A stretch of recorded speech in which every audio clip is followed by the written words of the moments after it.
Venise a été fondée progressivement suite à de nombreuses invasions barbares de la Vénétie, qui était une région située au sud des Dolomites et limitée par les montagnes des Dolomites au nord et par la mer Adriatique au sud.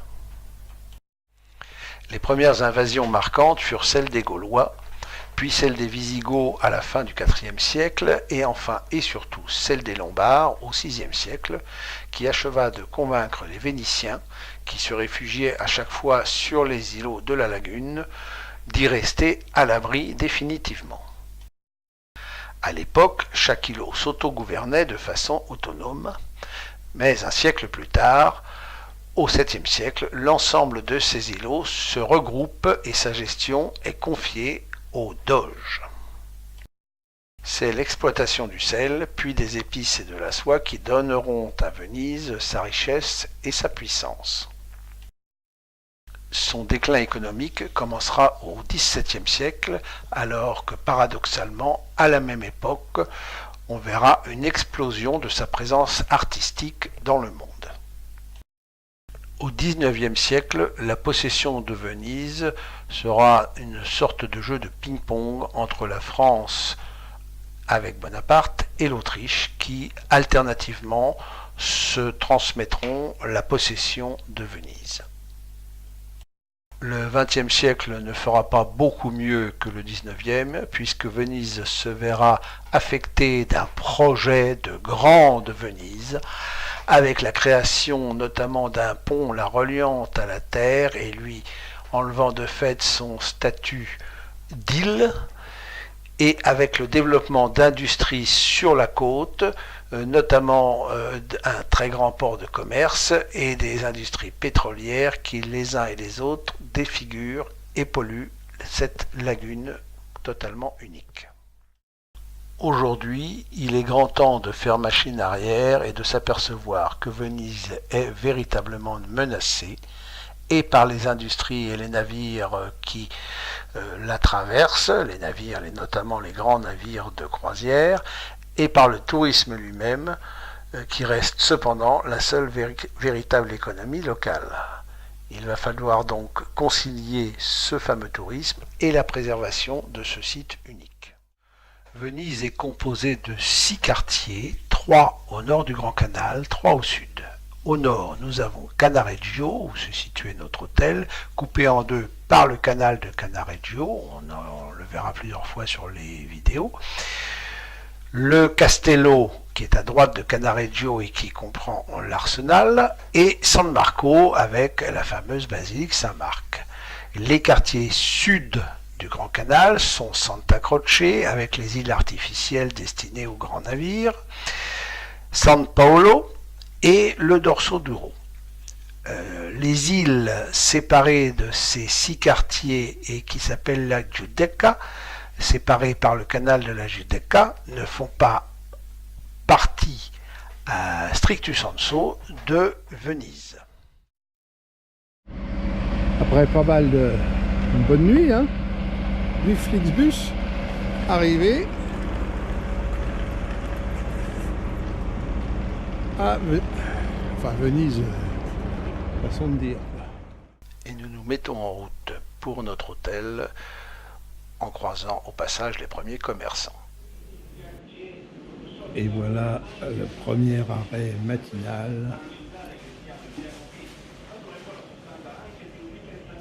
devant un petit café. Tout petit, c'est serré. Comment ? Tout petit, c'est serré. J'ai encore rien bu là. Ah oui, c'est vrai. Ouais. Notre hôtel est donc situé dans le quartier de Cannaregio, face au canal de Cannaregio, dont nous n'avons pas encore mesuré toute l'importance économique. Et c'est avec le lever du soleil que nous allons découvrir toute cette activité. Il est pas encore 8 h du matin. Voilà le joli canal.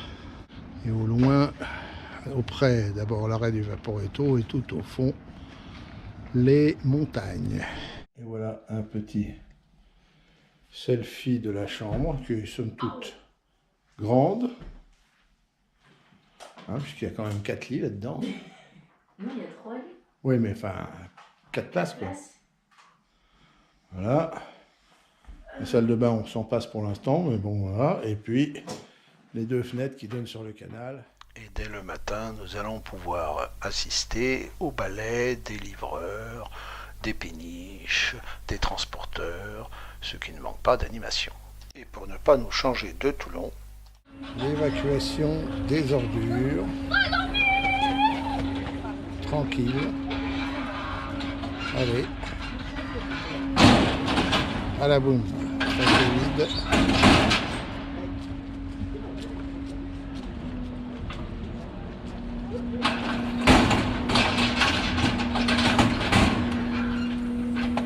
Et ce sera pareil pour les 2 autres poubelles.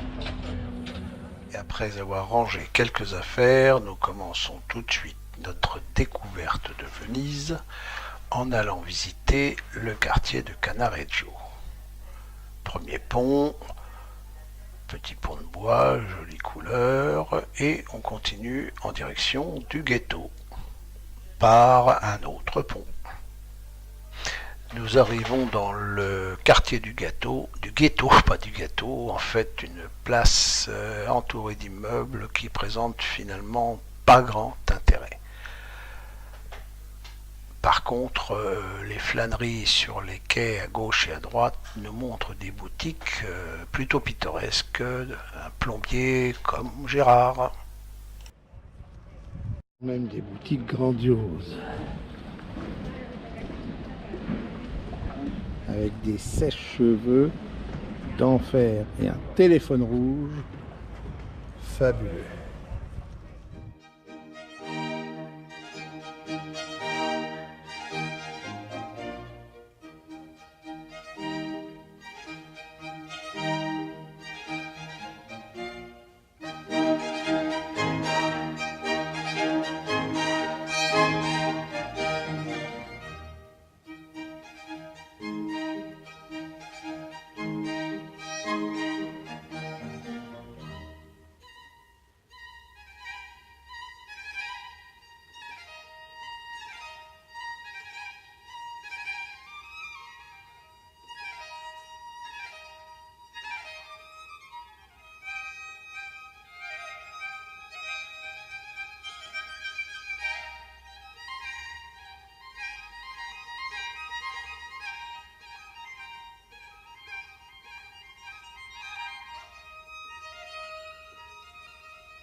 Et au cours de nos pérégrinations, nous découvrons le carrefour local Spar. Et voilà la supérette locale. La deuxième salle.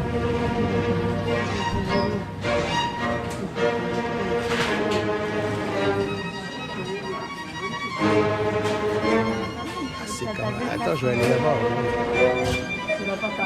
C'est pas...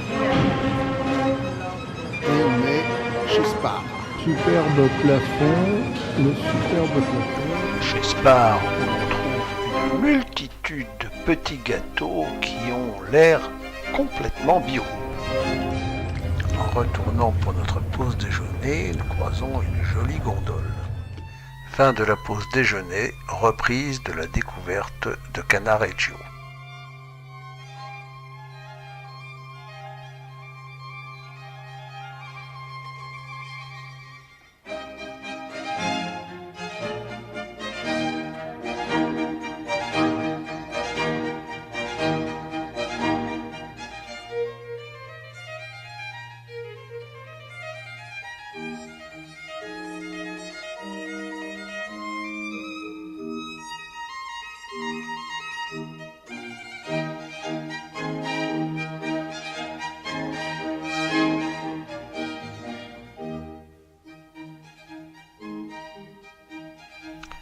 ici un canal qui n'est pas le canal de Cannaregio, mais qui ne manque pas pour autant d'animation. Ça passe, ça repasse, les pompiers, les livreurs, et puis un peu après la police.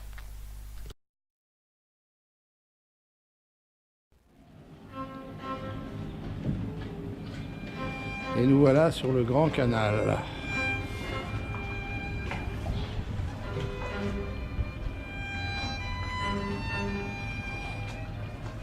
Avec une gondole sur la gauche.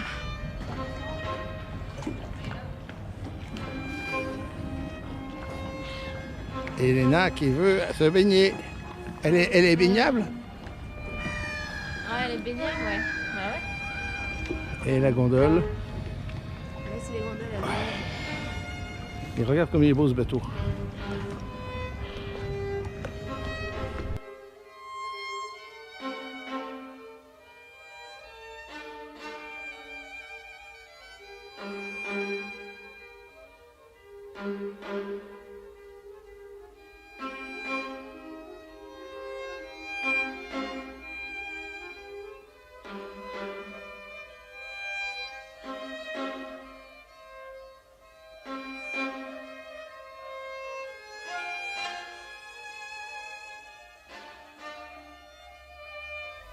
Et voici de quoi rassurer Alexandre en cas de visite de Venise.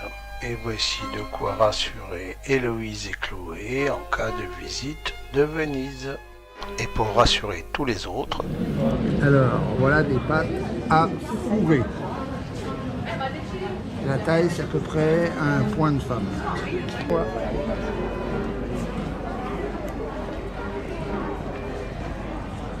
et après avoir passé quelques galets, traversé quelques ponts, admiré quelques gondoles, quelques Italiens s'invectivant, nous avons fini par parvenir à l'un des grands chefs-d'œuvre de Venise. Vous disiez au passage les éternels chinois. Voici donc le superbe pont du Rialto.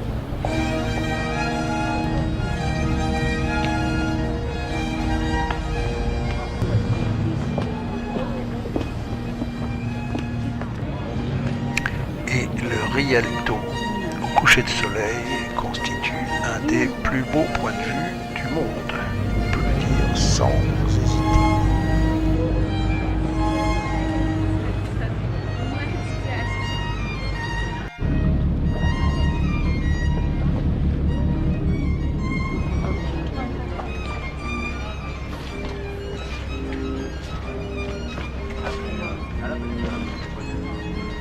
Attention, recule.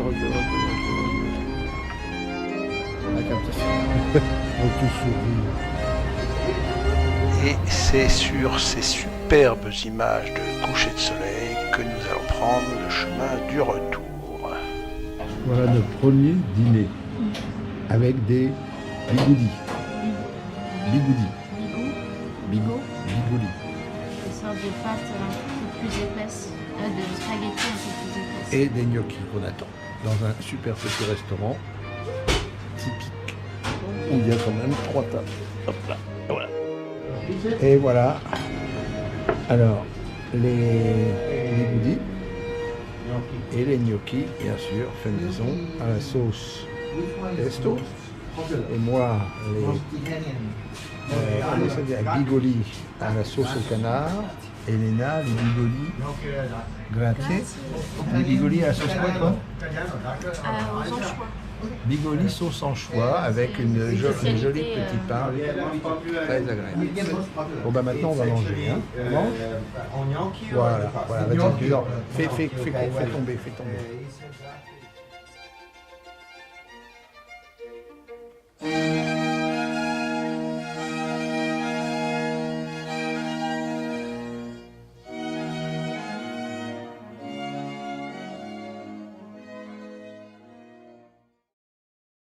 Venise s'est donc élevée au milieu de la lagune sur des îlots existants et des marais. Il fallait donc construire pratiquement sur l'eau. Le principe était assez simple.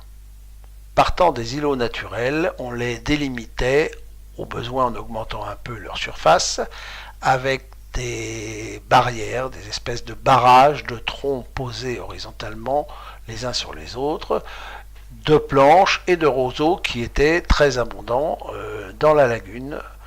Et tout ça était entrelacé pour faire une sorte de barrage en forme de carré.